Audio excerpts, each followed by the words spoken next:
بسم اللہ الرحمن الرحیم۔ شروع اللہ تبارک و تعالیٰ کے نام سے جو بڑا مہربان اور نہایت رحم کرنے والا ہے۔ MH ہسٹری ٹی وی کے محترم ناظرین، السلام علیکم۔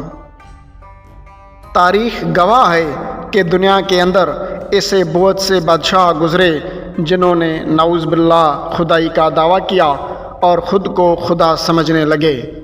عارضی بادشاہت، طاقت اور مال و دولت کی وجہ سے وہ لوگ غرور و تکبر میں آ گئے اور اللہ تعالیٰ کی نافرمانیاں کرنے لگے، مگر اللہ عز و جل نے ان کو سیدھے راستے کی طرف ہدایت کرنے کے لیے پیغمبر بھیجے، اور جو ہدایت کی طرف نہیں آئے اور اپنی سرکشی اور کفر و انا میں مبتلا رہے، وہ اللہ تعالیٰ کے غیظ و غضب کا شکار ہوئے اور تباہی و بربادی ان کا مقدر بنی۔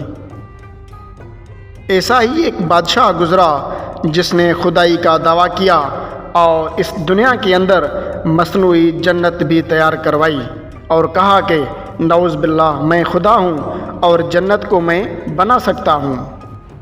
اس بدبخت کافر کا نام شداد تھا، جس نے اپنی ریاست کے اندر جنت بنائی اور خود کو خدا ثابت کرنے کی کوشش کی۔ شداد نے کس طرح سے اپنی جنت بنوائی اور شداد کی بنائی ہوئی جنت کہاں پہ ہے، اور شداد اس جنت میں داخل ہونے سے پہلے کیسے ہلاک ہوا اور شداد کا کیا انجام ہوا، ان سارے سوالات کے جواب ہم اس ویڈیو میں جاننے کی کوشش کریں گے۔ لہٰذا آپ سے ایک گزارش ہے کہ اگر آپ پہلی بار ہمارے چینل پر آئے ہیں تو چینل کو سبسکرائب کریں اور ساتھ ہی لگے بیل آئیکن کو پریس کر دیں تاکہ تاریخ کے ایسے پراسرار واقعات کے ویڈیوز آپ تک پہنچتے رہیں۔ محترم ناظرین، شداد قوم عاد کی نسل سے تھا، جس قوم کو دنیا کی سب سے زیادہ طاقتور قوم کہا جاتا ہے۔ اللہ تبارک و تعالیٰ نے اس قوم کا ذکر قرآن مجید میں بھی فرمایا ہے۔ شداد عاد کا بیٹا تھا اور یہ دو بھائی تھے، ایک کا نام شدید تھا اور دوسرے کا نام شداد۔ پہلے شدید بادشاہ بنا، پھر اس کے مرنے کے بعد شداد قوم عاد کا بادشاہ بنا۔ شداد ایک ایسی قوم کا بادشاہ تھا جو انتہائی طاقتور تھی، اور اللہ پاک نے انہیں بہت سی نعمتوں سے نوازا تھا۔ وہ بڑے قداور تھے اور ان کی عمریں 800 سے 1000 سال تک ہوا کرتی تھی۔ وہ نہ تو بوڑھے ہوتے تھے اور نہ ہی انہیں کوئی بیماری لگتی تھی۔ ان کے پاس باغات، ہرے بھرے کھیت، چشمے اور بہت سی نعمتیں وافر مقدار میں موجود تھیں۔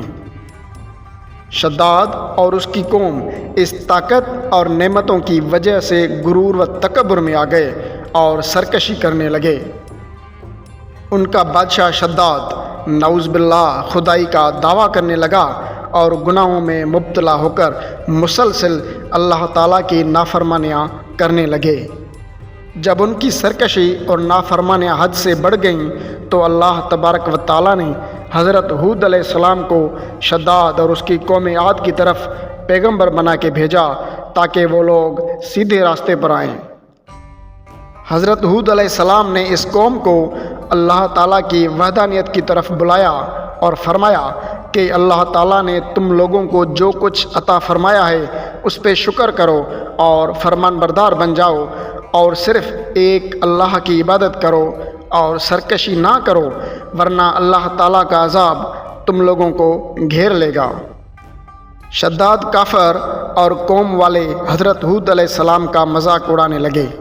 ہود علیہ السلام نے شداد کو مسلسل اللہ تعالیٰ کی وحدانیت کی طرف بلایا۔ چنانچہ ایک مرتبہ حضرت ہود علیہ السلام اور شداد کے درمیان زبردست مکالمہ ہوا۔ شداد نے حضرت ہود علیہ السلام سے پوچھا کہ اگر میں اللہ تبارک و تعالیٰ پہ ایمان لے آؤں تو مجھے کیا حاصل ہوگا؟ تو اس وقت حضرت ہود علیہ السلام نے فرمایا کہ تم پر جنت حلال ہو جائے گی۔ جنت کا نام سنتے ہی شداد حضرت ہود علیہ السلام سے پوچھنے لگا کہ یہ جنت کیا ہے؟ تو حضرت ہود علیہ السلام نے شداد کو جنت کا نقشہ بتایا اور جنت کے اندر موجود نعمتوں کے بارے میں بھی بتایا۔ حضرت ہود علیہ السلام کی بات سن کر شداد ہنسنے لگا اور حضرت ہود علیہ السلام سے کہنے لگا کہ یہ کون سی بڑی بات ہے، ایسی جنت تو میں بھی بنا سکتا ہوں۔ حضرت ہود علیہ السلام نے شداد کو اس کے اس کفر و شرک سے روکنے کی کوشش کی، لیکن یہ بدبخت باز نہ آیا، اور اس نے جنت بنانے کے لیے اپنی سلطنت کے بہت بڑے بڑے ماہر کاریگروں کو جمع کیا اور احقاف میں ارم کے مقام پہ جنت بنانے کا کام شروع کروایا۔ سونے چاندی کے بڑے بڑے محل بنوائے گئے، ان کے اوپر قیمتی جواہرات بھی لٹکائے گئے۔ بدبخت شداد کی بنائی جانے والی اس جنت دودھ، شہد اور پانی کی نہریں بھی رواں کر دی گئی، اور دنیا کے خوبصورت ترین درخت، پودے اور پھل بھی اگائے گئے، اور جنت کو طرح طرح کی نعمتوں سے مالا مال کر دیا۔ قوم عاد جو کہ فن تعمیر کے ماہر تھے، وہ پہاڑوں کو تراش کر خوبصورت محل بناتے تھے۔ چنانچہ ریت کے ان بلند و بالا ٹیلوں پر بہت بڑے بڑے ستون کھڑے کر دیے گئے، اور ان ستونوں پر سونے چاندی کی عمارتیں کھڑی کر دی گئیں۔ شداد نے یہ فیصلہ کیا تھا کہ جب تک اس کی بنائے جانے والی جنت مکمل طرح تیار نہیں ہوگی، تب تک وہ اس جنت میں داخل نہیں ہوگا۔ شداد کی جنت کو بنانے میں 12 سال لگے، اور شداد اپنی جنت کا مکمل ہونے اور اس میں داخل ہونے کے لیے بے صبری سے انتظار کرنے لگا، تاکہ وہ دنیا کو دکھا سکے کہ جس جنت کا ذکر اللہ کے پیغمبر حضرت ہود علیہ السلام کرتے ہیں، ویسی جنت شداد نے زمین کے اوپر بنا کے خدائی کے دعوے کو سچ ثابت کر سکے۔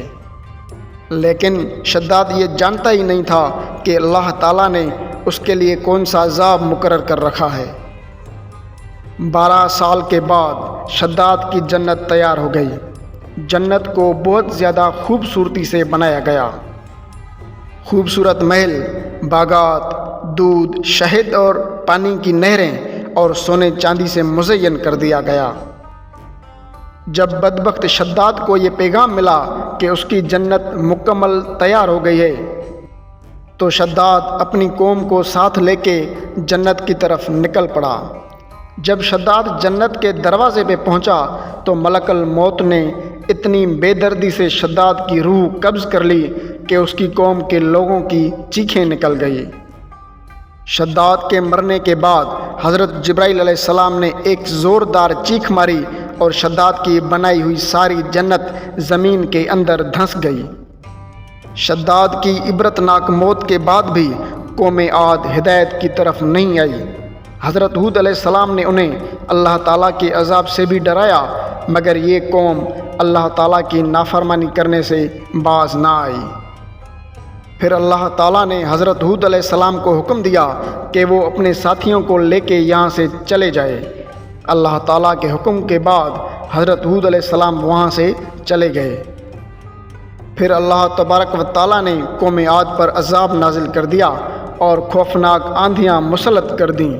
خوفناک آندھیاں اور طوفان 7 راتوں اور 8 دنوں تک چلتی رہیں، یہاں تک کہ پہاڑ اور پہاڑوں کے اوپر بنائے ہوئے محل ان کے اوپر گرا دیے گئے، اور قوم عاد زمین کے اندر دھنس گئی، اور ہمیشہ کے لیے ان کو صفحۂ ہستی سے مٹا دیا گیا۔ اس طرح سے اللہ پاک نے شداد اور اس کی قوم کے اوپر عذاب مسلط کیا اور عبرت کا نشان بنا دیا۔